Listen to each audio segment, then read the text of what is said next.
Taiwan ചുറ്റും വീണ്ടും യുദ്ധമേഘങ്ങൾ ഉരുണ്ടുകൂടുന്നു.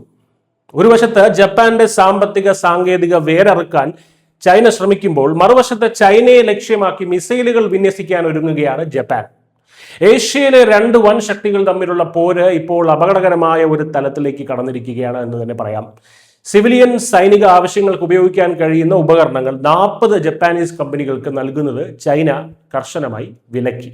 Japan വീണ്ടും സൈനികവൽക്കരണത്തിലേക്ക് നീങ്ങുന്നു എന്ന് ആരോപിച്ചാണ് ചൈനയുടെ ഈ ഒരു കടുത്ത നടപടി ഉണ്ടാകുന്നത്. എന്നാൽ ഇതിനെതിരെ ശക്തമായി പ്രതിഷേധിച്ച ജപ്പാൻ മിസൈലുകൾ ഉപയോഗിച്ച് തന്നെയാണ് അവർക്ക് മറുപടി നൽകിയത്.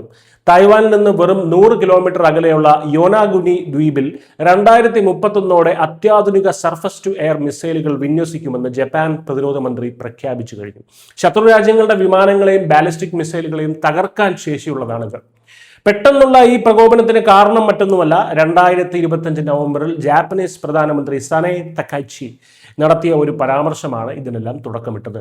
ചൈന തായ്വാനെ ആക്രമിക്കാൻ ശ്രമിച്ചാൽ അത് ജപ്പാന്റെ നിലനിൽപ്പിന് തന്നെ ഭീഷണിയാകുമെന്നും അങ്ങനെ ഒരു സാഹചര്യത്തിൽ ജപ്പാൻ സൈനികമായി ഇടപെടും എന്നുമായിരുന്നു അവരുടെ പ്രഖ്യാപനം. ഈ വാക്കുകൾ ചൈനയെ ശരിക്കും ചൊടിപ്പിച്ചു.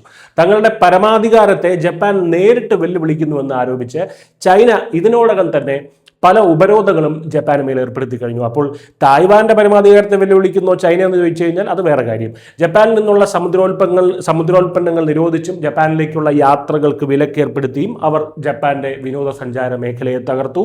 ജനുവരിയിൽ മാത്രം ചൈനീസ് വിനോദസഞ്ചാരികളുടെ എണ്ണത്തിൽ 60% ഇടിവുമാണ് ഉണ്ടായത്. നയതന്ത്രപരമായി തുടങ്ങിയ ഈ തർക്കമാണ് ഇപ്പോൾ കയറ്റുമതി വിലക്കിലൂടെയും മിസൈൽ വിന്യാസത്തിലൂടെയൊക്കെ ഒരു പുതിയ തലത്തിലേക്ക് കടക്കുന്നത്.